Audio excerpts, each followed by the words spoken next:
Colorado's congressional delegation backing legislation aimed at fixing the problem-plagued VA hospital project in Aurora.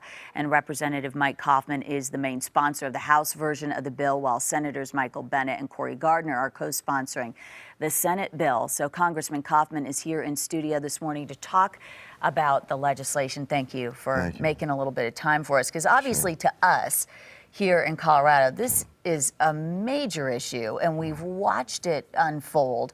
But in Washington, is there an understanding of how deep this problem goes? Well, I think there's obviously an understanding of that it's a deep problem. I think that I'm going to be pushing reform legislation in addition to the bill that we have before us now to lift the cap and bring the Army Corps of Engineers on in this one project. Now will be to strip the Veterans Administration of their construction authority to build anything. They're a health care benefits organization and providing other educational benefits to our nation's veterans. They're clearly not a construction entity, and every major hospital project that they've done is hundreds of millions of dollars over budget and years behind schedule.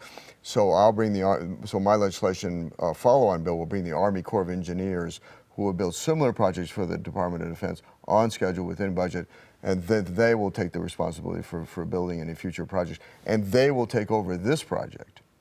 By June, they'll have complete authority over the project, and that they will bring it to completion, not the Veterans Administration. For me to go back to the Congress of the United States and ask my members to say, hey, this construction is going to stop, this hospital is going to be mothballed, halfway done in June if there's not a supplemental appropriation, without bringing the Army Corps of Engineers saying we're going to do something different. I can't make up for the problems of the past that the VA has done, but the Army Corps of Engineers will exercise the competent leadership that we need, that this project needs, to bring down the cost as much as possible. But it's still going to be higher.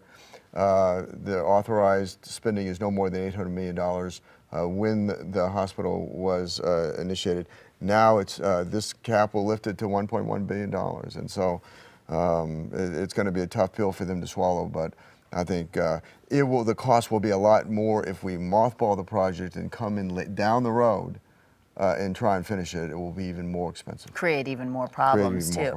So at the State of the Union, you were talking about bipartisanship and crossing the aisle, and that's what you've done on this bill. How hard was it for the three of you to get together on this? No, it really wasn't. In fact, it was every member. You've got, Representative Polis, Representative Tipton, Representative Lamborn, Representative DeGette, all on board the House version. They're all original co-sponsors, and then Senator Gardner will put a companion version forward in the Senate, and Senator Bennet will be the original co-sponsor on that. So I think it was very important from the beginning to show unity on this issue, bipartisan unity, that the Colorado delegation feels that this is important, that we're not divided on this, and so we present a united front to the Congress, and I think that's very important. We've done that. I'm the daughter of a veteran. You are a veteran with several tours. How frustrating is this personally? How frustrating has it been for you as a veteran?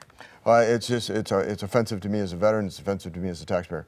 I mean, to think that there are hundreds of millions of dollars in cost overruns in this hospital that is not going to the health care of our veterans, that is not, going to help our veterans, but is just simply wasted money that was just mismanaged by the VA leadership on this project. I think that is a horrible testament, I think, to our obligation to serve our nation's veterans.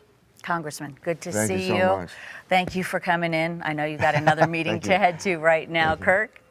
All right, thanks, guys. Yeah, it's such a big issue, and so many vets and so many families across Colorado want to know what's going to happen next.